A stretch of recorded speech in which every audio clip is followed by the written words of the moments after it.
Marco Massa, ang Wonder Brother ng Antipolo. Sino nga ba si Marco bago pa man siya pumasok sa bahay ni Kuya? At ano na ang mga nangyayari sa kanya sa loob ng PBB House? Yan ang aalamin natin sa video na ito. Si Marco Antonio Moraleda Massa o mas kilala bilang Marco Massa ay ipinanganak noong August 1, 2007 sa Antipolo City, Rizal. Bata pa lang, kita na agad ang potensyal niya sa pag-aartista. Ayon sa mga kwento, nadiskubre raw siya habang siya ay nasa kanilang computer shop at doon nagsimula ang kanyang showbiz journey. Imagine, 4 na taong gulang pa lang siya noon pero lumabas na agad siya sa mga commercials. At dahil sa kanyang charm at talento, naging daan ito sa mas malalaking proyekto. Hindi nagtagal, lumawak ang mundo ni Marco sa showbiz. Napanood natin siya sa mga pelikulang Maria Leonora Teresa at Beauty and the Bestie, kung saan nakasama niya ang ilang malalaking pangalan sa industriya. Pero ang pinaka nagpakilala talaga sa kanya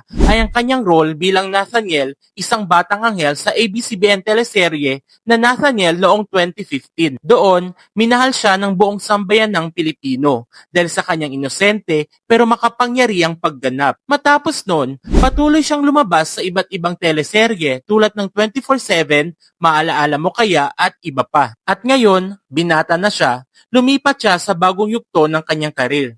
Mula sa ABS-CBN, lumagda siya sa GMA Sparkle noong 2022. Sa kasalukuyan, pumasok si Marco sa Pinoy Big Brother Celebrity Collab Edition 2.0 bilang Wonder Brother ng Antipolo. Nung day 4, nagbukas siya tungkol sa mga personal struggles niya, mga pagsubok na pinagdaanan niya bilang artista at bilang isang normal na teenager. Ibinahagi niya ito sa Multitask kung saan kailangang harapin ng mga housemates ang kanilang mga pinakanatatagong kwento. Doon natin nakita ang tunay na tao sa likod ng kamera.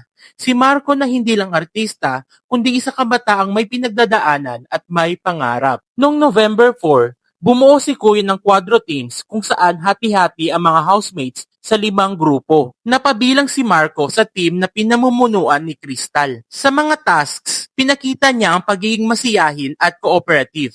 Kaya naman maraming viewers ang nagsasabing isa siya sa mga most likable housemates sa season na ito. Maraming naniniwala na pagkatapos ng PBB, mas lalo pang aangat si Marco sa showbiz. Baka magkaroon ng bagong teleserye, pelikula o maging endorser ng mga kilalang brands. At isa lang ang masasabi ko, si Marco Massa ay isang patunay na kahit bata ka pa, pwede kang magbigay ng inspirasyon. Mula sa batang anghel sa Nathaniel hanggang sa pagiging Wonder Brother ng Antipolo, tuloy-tuloy ang kanyang pag-shine sa industriya.